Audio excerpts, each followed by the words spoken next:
السلام علیکم ورحمۃ اللہ وبرکاتہ۔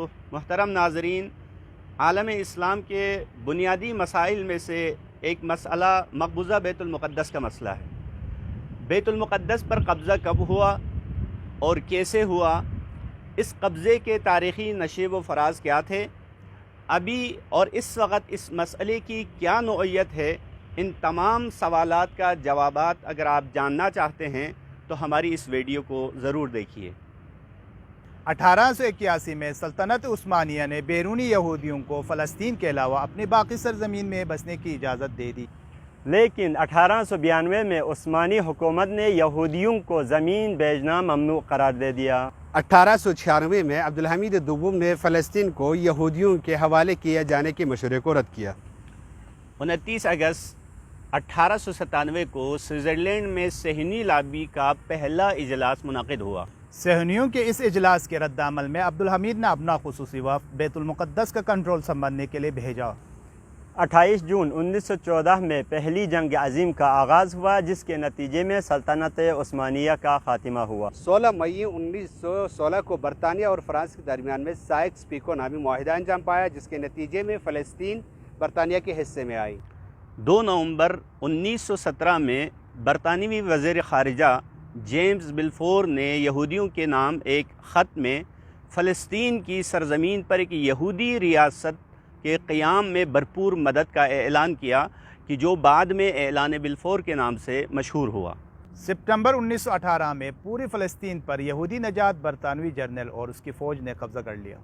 10 فروری 1919 کو فلسطینیوں کی پہلی انجمن قدس شریف میں تشکیل پائی۔ 1 جولائی 1920 کو فلسطین میں برطانوی بلدیاتی نظام کا آغاز ہوا، جس کا پہلا ایڈمنسٹریٹر ایک یہودی کو بنایا گیا۔ 23 اگست 1929 کو یہودی جوانوں کی پرتشدد مظاہروں کے خلاف فلسطینیوں نے قیام کیا، جو قیام براق کے نام سے مشہور ہوا۔ اکتوبر 1944 کو مصر کے شہر اسکندریہ میں عرب اتحاد کا ایک کانفرنس برگزار ہوا، جس میں آزاد فلسطینی ریاست کی تجویز پیش کی گئی۔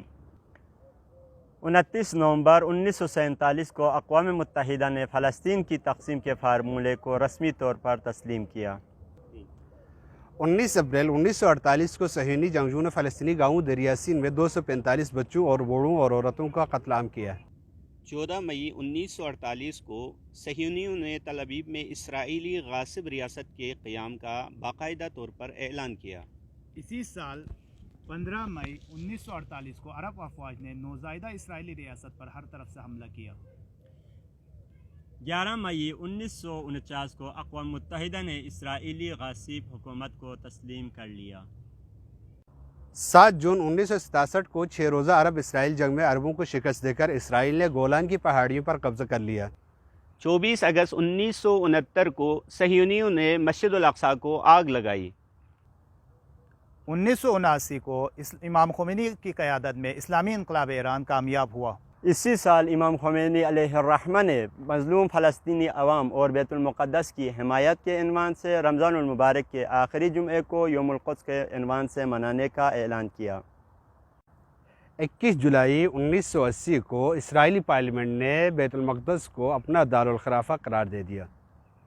6 اکتوبر 1981 کو مصر کے صدر انور سادات اسرائیل کے ساتھ کیپ ڈیوڈ معاہدہ کرنے کے رد عمل میں قتل ہو گیا۔